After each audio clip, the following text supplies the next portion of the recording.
The day I turned 18, my parents threw me out of our house with nothing but a backpack and $50. "You're a disappointment," my father had sneered, watching me stumble down our perfectly manicured driveway. No daughter of mine would choose art over medical school. My mother stood behind him, arms crossed, her expensive tennis bracelet catching the morning sun. "We've given you everything, Sarah, and this is how you repay us, by throwing away your future." Everything they'd given me came with strings attached. The piano lessons I'd loved were just for college applications.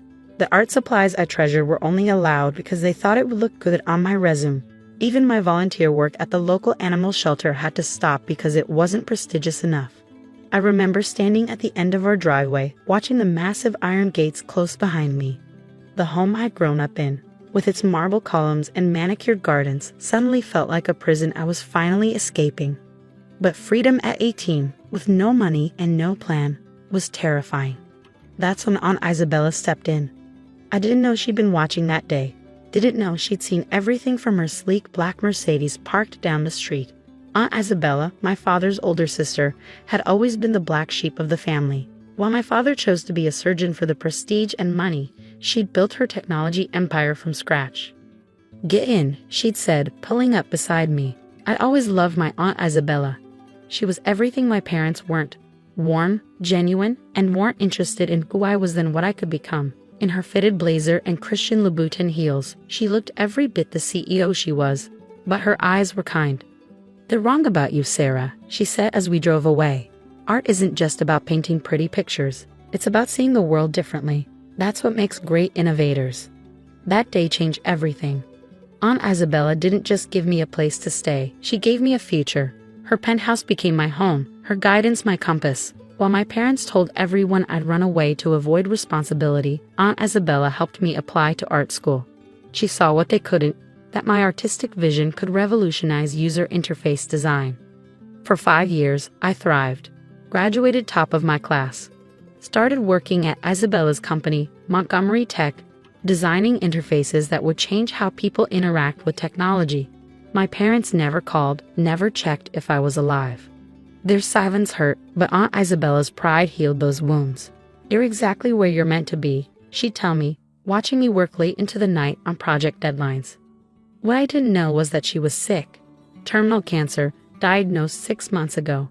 She'd hidden it well, still came to work every day, still mentored me, still fought with the board over innovative directions for the company. The day she died, I lost more than an aunt. I lost the only real parent I ever known. The funeral was exactly as she would have wanted it, elegant but not ostentatious, focused on celebrating life rather than mourning death. I sat in the front row, wearing the black Chanel suit she'd bought me for my first board meeting, trying not to cry as person after person spoke about her brilliance, her kindness, her vision. Then I saw them. My parents walked into the church like they owned it. Mom in her designer morning wear, Dad in his custom-made suit.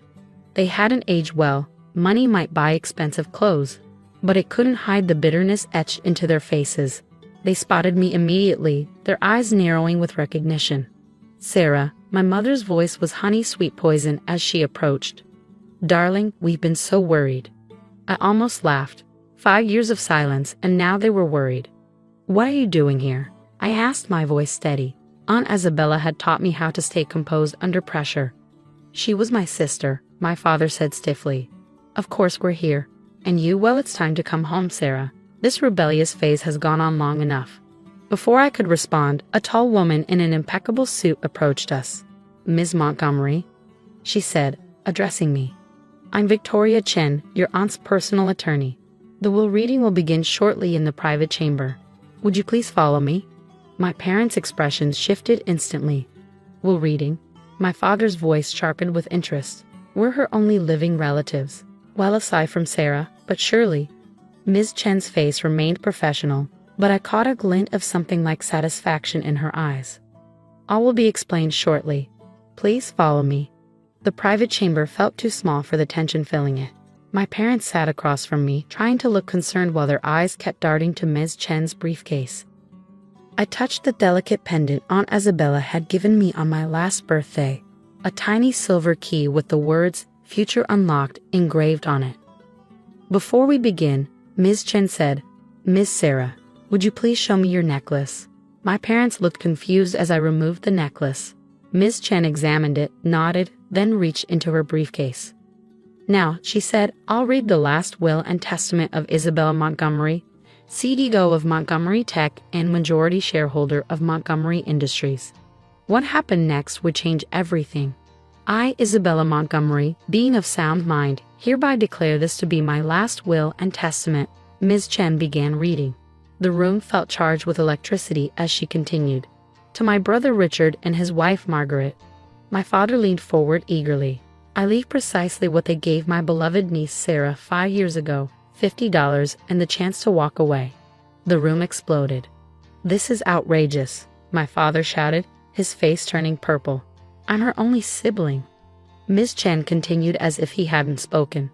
To my niece, Sarah Montgomery, I leave my entire estate including but not limited to my controlling shares in Montgomery Tech, valued at $2.8 billion, all properties both domestic and international, my entire investment portfolio and full ownership of Montgomery Industries. My mother's designer purse hit the floor. That's impossible, she whispered.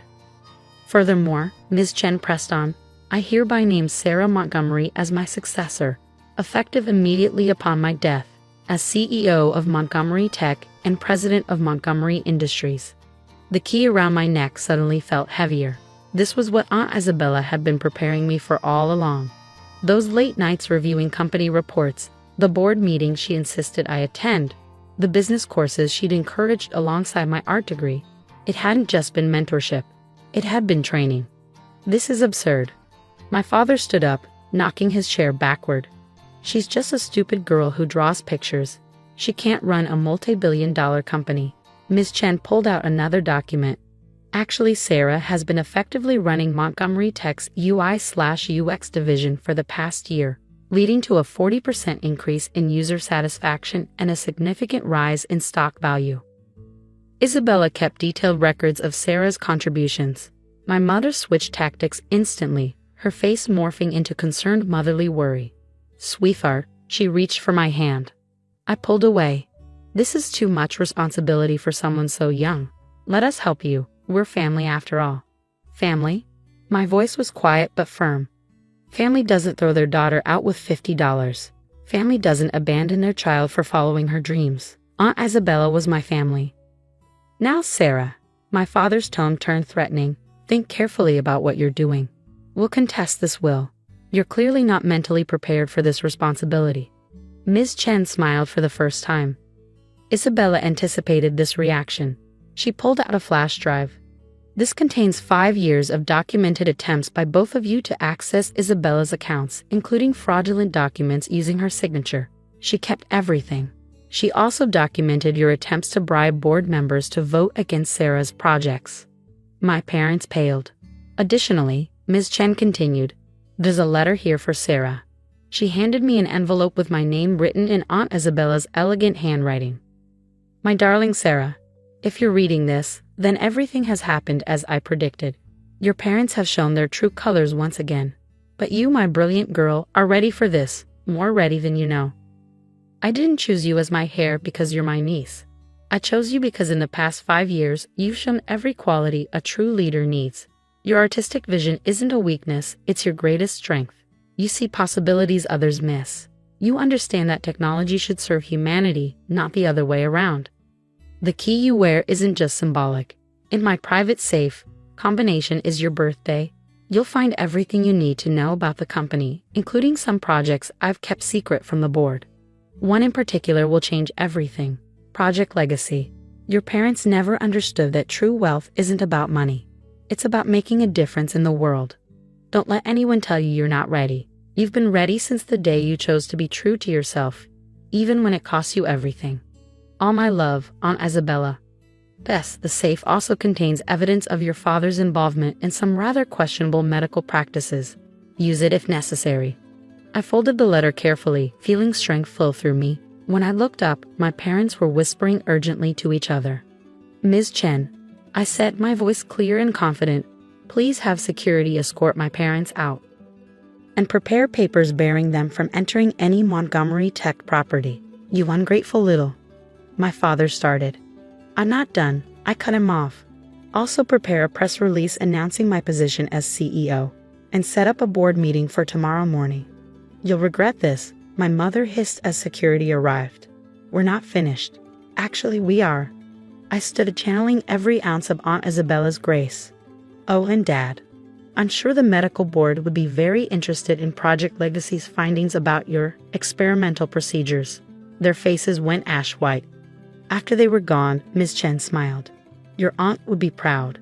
The board meeting is already scheduled for 9 a.m. The members who worked with you in UI/UX are prepared to support you. That evening, I sat in Aunt Isabella's office, my office now, looking at her photo on the wall. The safe yielded everything she promised. Company documents, Project Legacy files, and enough evidence to ensure my parents would never bother me again.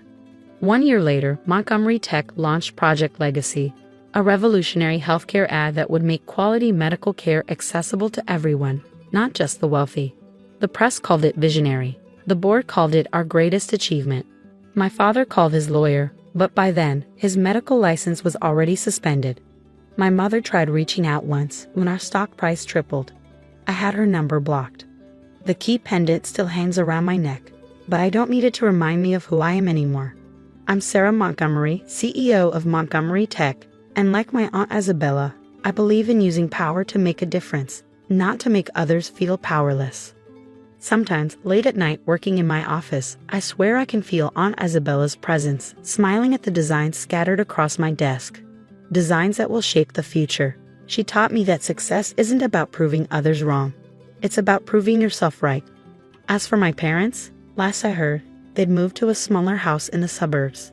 Turns out, living beyond your means catches up with you eventually, but I don't think about them much anymore.